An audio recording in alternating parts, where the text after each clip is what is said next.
Good afternoon, everybody. Good to see you all. The thoughts and prayers of the entire White House remain with all of the Catholics around the world who are mourning the death of Pope Francis. Pope Francis touched millions of lives and dedicated his life to serving the Catholic Church. As a mark of respect for his memory, President Trump ordered flags be flown at half-staff, and he will be traveling to attend his funeral in Rome. The president will depart from Washington on Friday morning and return to the United States on Saturday evening following the funeral service. I can also confirm the dates of the president's trip to the Middle East. He will travel to Saudi Arabia, Qatar, and the United Arab Emirates from May 13th until May 16th. And on Thursday of this week, President Trump will welcome Norwegian Prime Minister at the White House for a working visit. The two leaders will discuss trade and regional security. This will be the 13th head of state visit of President Trump's term already. At the border, President Trump continues to deliver on his promise to make America safe again. The Wall Street Journal captured the Trump effect in a recent article. Border crossings grind to a halt as Trump's tough policies take hold. U.S. Customs and Border Protection recorded its lowest southwest border crossings in history in March, and we're seeing the same successes at our northern border. Here's how the New York Post put it. Northern border sector previously overrun by illegal migrants sees dramatic drop in crossings. We haven't seen anyone since November, end quote.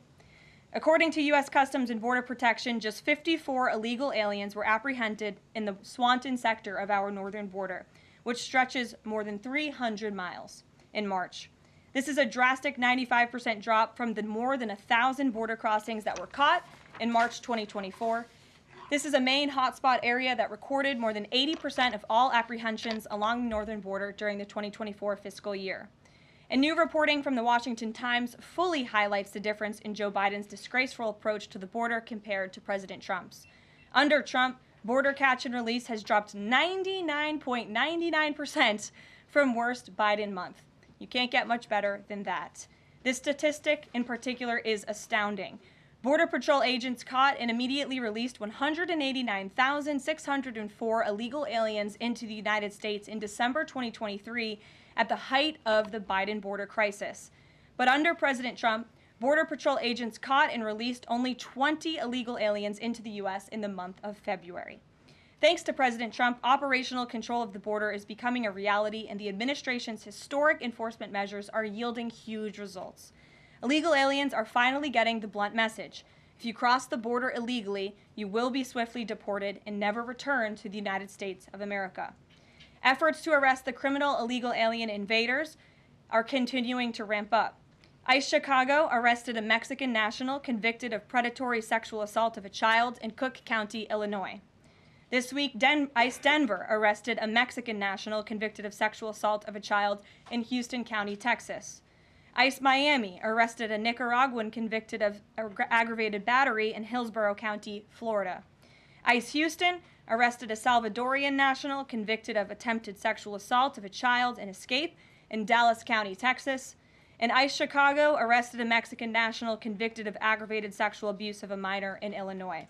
Despite the Democrats' insane objections, President Trump will continue to embolden law enforcement officers to arrest dangerous legal alien criminals and keep our communities safe. And also thanks to President Trump's America First economic approach, investments continue to pour into our country. Swiss pharmaceuticals company announced they will be investing $50 billion in the United States over the next 5 years, creating 12,000 new quality jobs. Regeneron Pharmaceuticals also agreed to pay Fujifilm Technologies more than $3 billion over the next decade to help manufacture its medicines in the United States.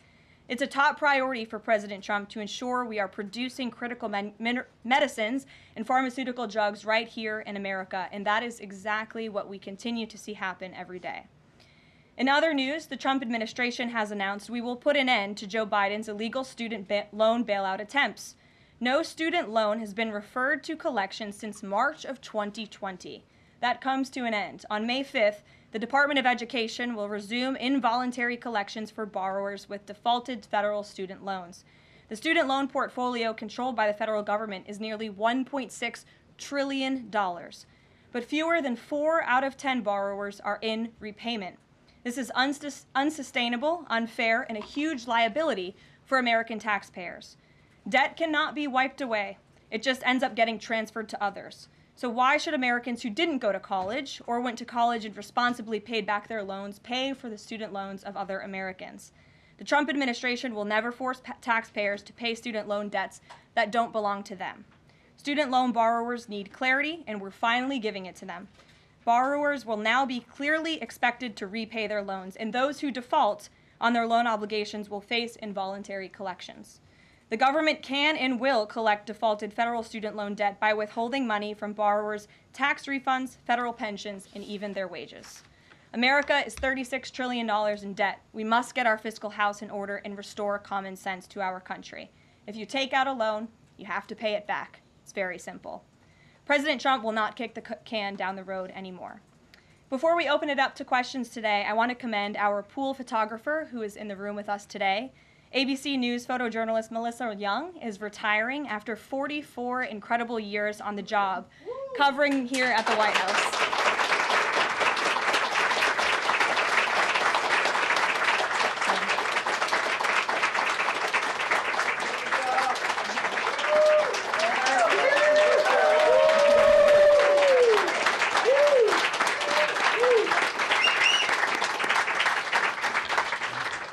Melissa, congratulations. You have the largest round of applause I've ever heard in this room. So there's something we can all agree on, and you've had an incredible career here covering the White House. So congratulations to you, and we hope you enjoy retirement.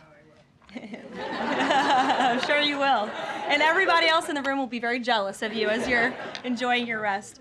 All right, let's get to it. We have an individual in our new media seat today. His name is Tim Pool. He's a political commentator and a media entrepreneur with millions of followers, a very big platform. Currently hosts Timcast IRL, a daily news and discussions show, and The Culture War, a weekly podcast exploring cultural and political issues. His programs feature in-depth conversations on topics such as free speech, censorship, identity politics, and societal change, often engaging with a diverse range of guests. He's in Washington today because we are also hosting a local media row across the street in the Eisenhower Building, which is a testament to our commitment to bring new voices into the White House to cover the president and this administration. So, Tim, why don't you kick us off today? Yes. Many of the news organizations that are represented in this room have marched in lockstep on false narratives, such as the Very Fine People hoax, the Covington smear, and now what's being called the Maryland Man hoax, where an MS-13 gang member adjudicated by two different judges, I believe, is just simply being referred to as a Maryland Man over and over again. Now, in an effort from the White House to expand access to new companies, you've created this new media seat. So I'm wondering if you can comment on following this expansion, you've had numerous outlets disparage the companies that you've had sit here, as well as the reporters. I'm wondering if you could comment on the unprofessional behavior, as well as elaborate if there's any plans to expand access to new companies. Sure. Well, we certainly welcome diverse viewpoints in this room, which is one of the reasons we have you in here, and there's many new faces in this room in comparison to the previous administrations. We want to welcome all viewpoints into this room. We welcome unbiased journalists who really care about the truth and the facts and the accuracy, and you rightfully pointed out the Maryland Man story, which I, from this podium, when The Atlantic published it, on that very first day, I came to this podium and said, this is wrong. The press in this room have this story wrong, and we have seen more and more evidence come to the table that we have had all along. We were always right. The president was always on the right side of this issue to deport this illegal criminal from our community. And it is despicable to see the media continue to refer to this individual as someone who is just a peaceful man living his life in Maryland. This was and always has been an illegal criminal, an MS-13 gang member, and a designated foreign terrorist. And the administration maintains our position to deport these individuals from our community. So thank you for being here, Tim. It's great to see you. Thank you. Dasha, why don't you kick us off? Thank you, Karoline. You're welcome. I really appreciate it. I have two questions, one on the Pentagon and another on the economy. You said on Fox News that the entire Pentagon is working against Secretary Hegseth, but the people who were fired were Hegseth's own guys. So how do you square that, and what do you say to concerns that that's bad management? They were Pentagon employees who leaked against their boss to news agencies in this room, and it's been clear since day one from this administration that we are not going to tolerate individuals who leak to the mainstream media, particularly when it comes to sensitive information. And the Secretary of Defense is doing a tremendous job, and he is bringing monumental change to the Pentagon. And there's a lot of people in this city who reject monumental change, and I think, frankly, that's why we've seen a smear campaign against the Secretary of Defense since the moment that President Trump announced his nomination before the United States Senate.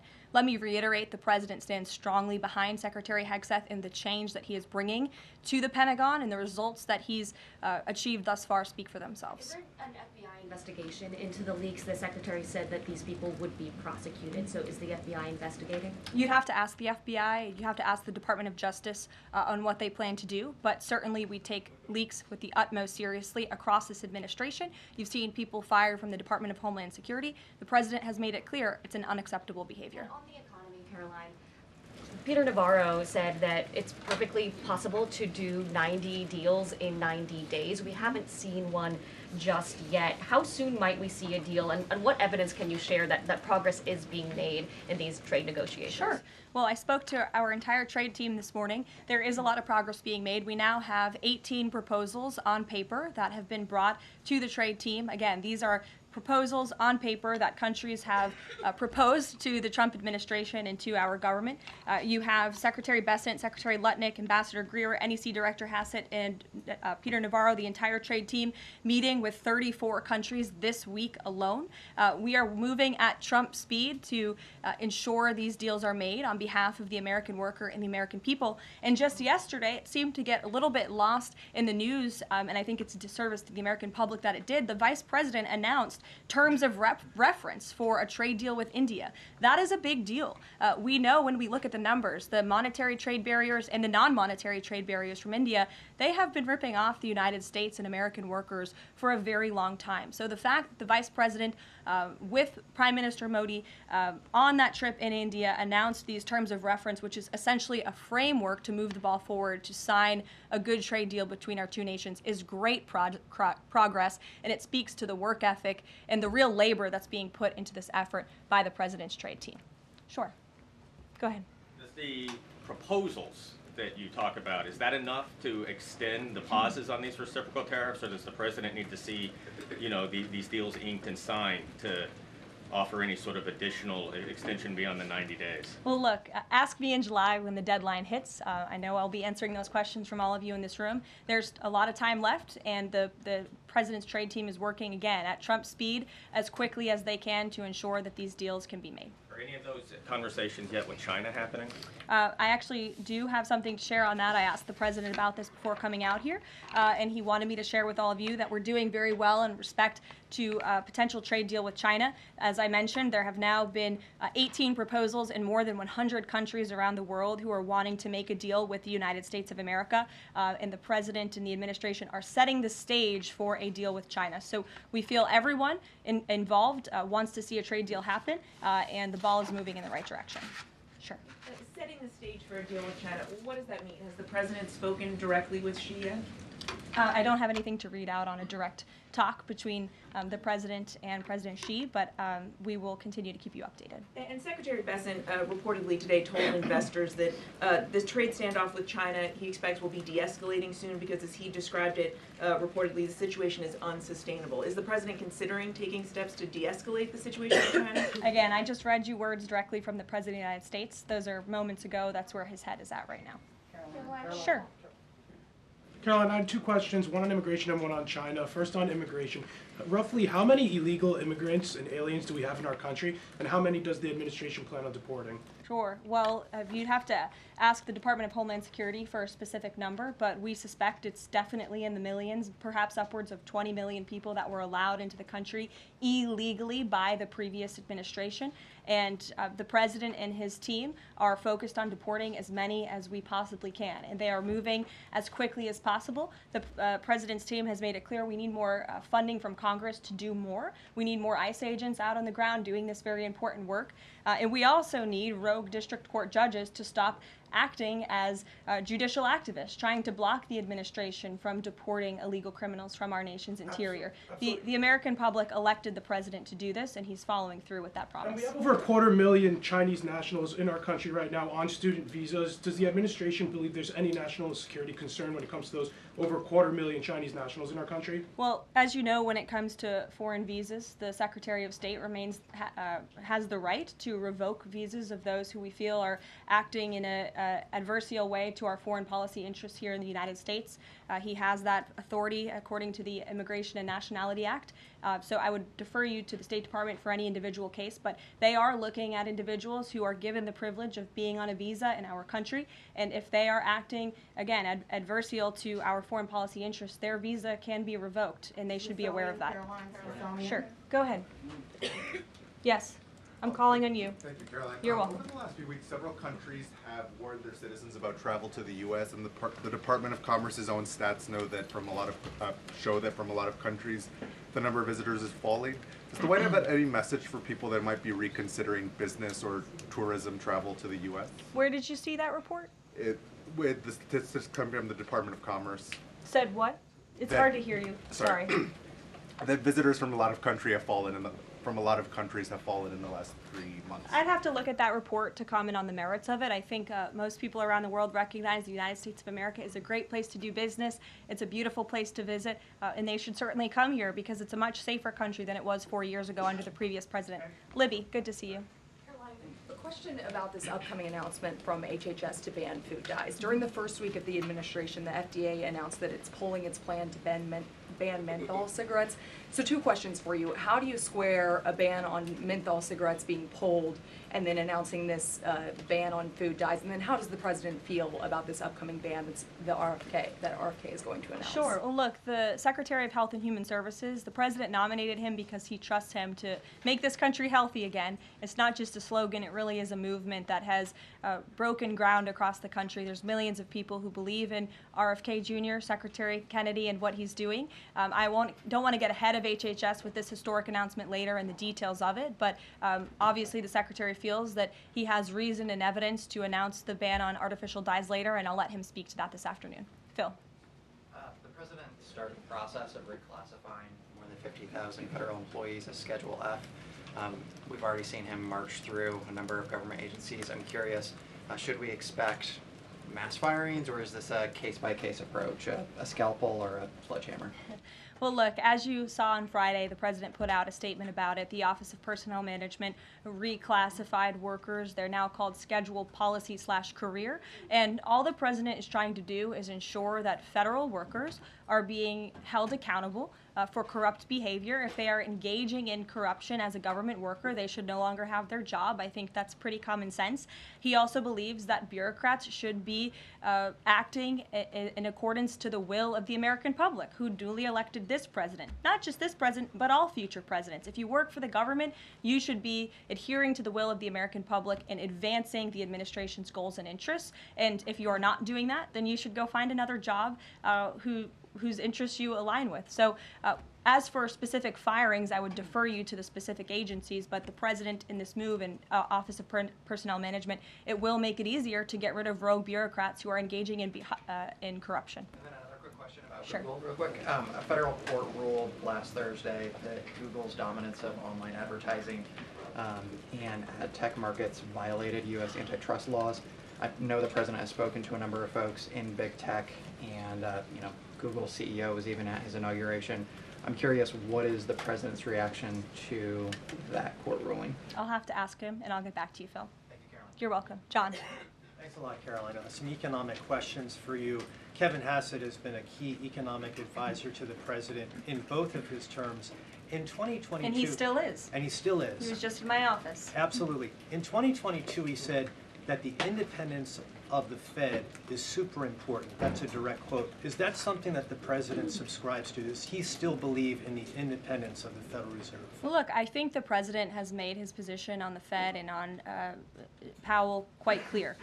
The president believes that they have been making moves and taking action in the name of politics rather in the name of what's right for the American economy. The president has the right to express his displeasure with the Fed, and he has the right to say he believes interest rates should be lower. He believes Americans should be able to borrow money cheaper than they currently are right now. And I also spoke to Kevin Hassett about the Fed as well, and he has called into question the Fed's independence and whether they are actually doing things, again, out of the best interest of the economy, or are they doing it for partisan reasons. The president wants to see interest rates lower. He has made that quite clear. We've also seen, Sure. if I may, I'm sorry, one more, Caroline, just about, I said 2 economic questions, about the dollar. We've seen the dollar at multi-year lows versus the euro and other currencies around the world. Is it the administration's policy for a strong dollar?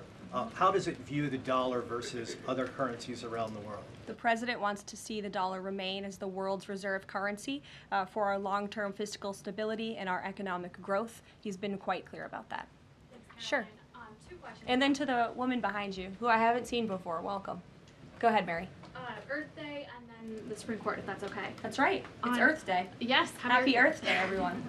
I saw the president truthing about the garbage pileup from China in the Pacific, and then I believe Lee Zeldin is headed to San Diego to investigate the pile of sewage from Mexico. Can you speak to what the White House has planned for Earth Day and anything in that arena? Sure.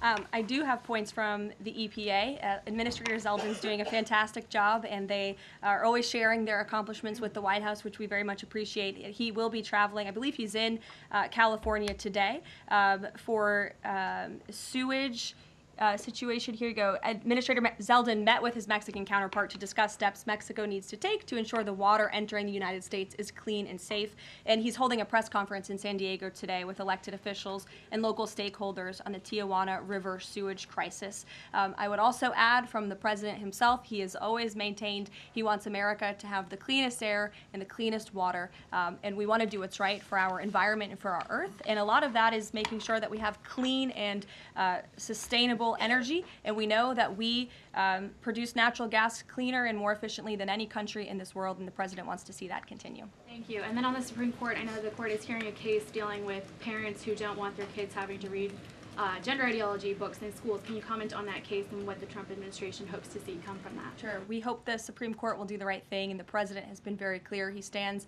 on the side of parental rights, and he believes strongly that parents should have a greater say in their children's education and the content, if you will, that children are being exposed to in our public school system. Sure. Go ahead. Caroline, thank you. Hi. I'm Karoline with World News Group. The administration ended some temporary protections for Afghans, including several hundred Christians who have been punished by the Taliban. Is the president considering any exceptions for Afghans who could face death or torture if they return to their home country? So let's just be clear about one thing. We didn't end that proactively. It expired, and it's because the previous administration illegally paroled millions of people, or hundreds of thousands of people, I'm sorry, into the country, and then gave them temporary protective status, which again is a temporary status. It's not a permanent status in this country. And if there are individuals here who came in through the Biden administration who want to claim asylum, there is a legal process to do that, and those cases will be adjudicated by a judge on a case-by-case basis. We have a legal immigration process in this country for a reason, and all this administration is trying to do is effectuate that. Reagan. Thank you, Caroline. I have 2 questions for you Sure. on immigration. March deportation numbers were down slightly from the same time period last year. SCOTUS recently ordered a pause on deporting Trinidad and Tobago members with the Alien Enemies Act. I'm curious what other tools the administration is looking at to boost those deportation numbers. Sure. Well, we are obviously complying with the court's order. However, it was a temporary pause. The Supreme Court basically said, sit tight, and they will follow up with an order, and we're confident that the Supreme Court will rule on the side of law and recognize the president absolutely has the executive authority to deport foreign terrorists from our nation's interior under the Alien Enemies Act. We feel very strongly about that, and we're confident the courts will side with the president and his executive authority. As for deportations, we continue to deport illegal criminals under Title VIII, which is an immigration authority given to our Border Patrol agents and the Department of Homeland Security to deport illegal criminals from this country. And the administration continues to do that at record speed as quickly as they can with the resources that they have. The DOJ They recently dropped charges against the MS-13 leader caught in Woodbridge, Virginia, with the idea that this will expedite the deportation process. Does the administration plan to drop charges against other criminal illegals to speed along the deportation process? You'd have to ask the Department of Justice. Obviously, that's within their purview, and I can't speak for them. However, it is our goal to deport as many illegal criminals and aliens from our country as we possibly can, as quickly as we can. Jackie. Thank you, Caroline. We've heard so much about this Saudi trip planning, and the president's mentioned it himself before, but I don't think we've ever heard on the record what he hopes to achieve in Saudi Arabia and what the purpose of the trip is. Sure. Well, the president looks forward to this. It was supposed to be his first foreign visit, but of course now he is going to Rome this weekend to honor the Pope and attend the funeral. The president looks to strengthen the ties between the United States and these countries in which he will be visiting. He'll be having many bilateral meetings and talks, and we look forward to the trip and hope to see many of you there. And the meetings in London this week, do they have any nexus with the plans in Saudi Arabia? I can't speak to that. However, I do have an update on meetings when it comes to the Russia-Ukraine war. I was just in the Oval Office with the President, Steve Witkoff, and they wanted everybody to know that the negotiations continue.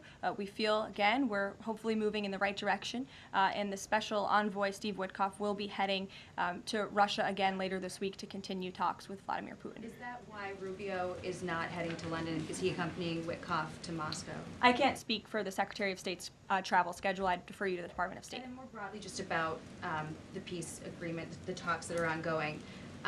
Rubio had said, Secretary Rubio had said that if things don't go the right way, that the U.S. might need to take a step back. What does stepping back look like? Is that a step back from brokering peace, or would that imply a broader withdrawal from U.S. support for Ukraine and the war? Look, I think it would be unwise for me to broadcast that from this podium. Ultimately, that's a decision for the president to make, but he's made it very clear he wants to see peace, he wants to see this war end, and he wants to stop the killing on both sides of this war, and he's been very clear about that for quite some time, and he has grown frustrated with both sides of this war, and he's made that very known. Caroline, Brian. Thank you, Caroline. Last week, the president talked about nonprofit groups, specifically taking on crew, and he hinted that there could be further actions taken against nonprofits. Does the White House have any plans for any sort of actions against NGOs, nonprofits, or other similar groups? Is any of that coming up? Is that being worked on at this time? I'll have to check in with our policy team and get back to you. Sure. Thank you, Caroline. Travis Gilmore with the Epoch Times. Are some colleges using taxpayer funds to further political agendas? And what is the administration's response to Harvard's lawsuit? Sure. Well, the president has made it quite clear that it's Harvard who has put themselves in the position to lose their own funding by not obeying federal law. And we expect all colleges and universities who are receiving taxpayer funds to abide by federal law. It's quite simple. And the president made it clear he's not going to tolerate violations of federal law. He's not going to tolerate illegal harassment and violence towards Jewish American students or students of any faith on our campuses across the country. And so we will be responding to the lawsuit in court. And again, it's quite simple. If you want federal dollars, obey federal law. And just a quickly follow up on China. Any response to reports that China is targeting U.S. trade allies with potential retaliatory measures for supporting U.S. agendas? I think the numbers and the sheer number of countries that have reached out to the United States and reached out to this administration to cut good trade deals speak for themselves. The entire world knows that they need the United States of America and they want to do business here, and so we'll stay focused on cutting good trade deals on behalf of the American worker. Stephanie. Thank you, Caroline. Can you give us any additional details from the president's call with Netanyahu today? I did speak to the president about it. It was a good call. They spoke particularly about Iran and the negotiations that are underway with Iran and the United States. And the president has made it very clear repeatedly, but I'll reiterate, there is no daylight between the United States of America and the state of Israel. He stands strongly behind our ally. He's made it quite clear when it comes to Iran that we want to see a deal, and Iran has a choice to make. But the president has also made it very clear, and he reiterated that in his call with Prime Minister Netanyahu today about the need for Iran to never obtain a nuclear weapon. I do have one more bit of news that I would like to share with all of you. Just give me 1 second to find it. And it's in regards to the terrorist attack that took place in India earlier today. The president has been briefed by the National Security Advisor, and he's being kept up to speed as more facts are learned. What we know already is dozens were killed and even more were injured in a brutal terrorist attack in a popular tourist location in South Kashmir. President Trump will be speaking with Prime Minister Modi as soon as he possibly can to express his heartfelt condolences for those lost. And our prayers are with those injured and our nation's support for our ally, India. These types of horrific events by terrorists are why those of us who work for peace and stability in the world continue our mission. So we'll give you a readout of that call later this afternoon. There's a lot of work to be had. You may hear from the president later this afternoon as well, and we'll see you all later. Thank you. Were any Americans among those